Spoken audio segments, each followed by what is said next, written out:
મહેસાણાના વિસનગર ખાતે જન્મજાત ખોડખાપણ જન જાગૃતિ માસ અંતર્ગત આરોગ્ય મંત્રી ઋષિકેશ પટેલે 60 બાળકોના વાલીઓ સાથે સીધો સંવાદ કર્યો હતો।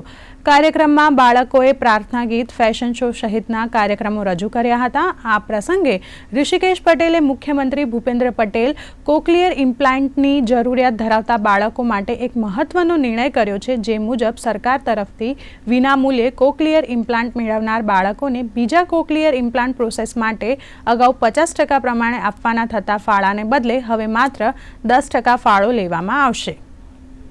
टीम समग्र गुजरातनी अंदर शाळाए फरी તેમજ શાળાએ ન આવતા હોય તેવા બાળકોને પણ શોધી જન્મ સમયથી એનામાં તકલીફો હોય તો એ દૂર કરવાનું ભગીરથ કાર્ય સરકારે ઉપાડ્યું અને આજે ગુજરાતભરમાં હજારો બાળકો કે જે બાળકો એમના ઘરની આશાઓ હતી એ આશાઓ ફરીથી જીવંત કરવાનું કામ ભારતીય જનતા પાર્ટીની સરકારે કર્યું છે। આરોગ્ય ખાતામાં તપાસમાં આવતા હતા આંગણવાડીમાં, ત્યાંથી ખબર પડી મારા દીકરાને સંભળાતું નથી। એ લોકોની મદદથી આ ઓપરેશન કરાયેલું વિનામૂલ્યે અત્યારે બહુ સરસ છે।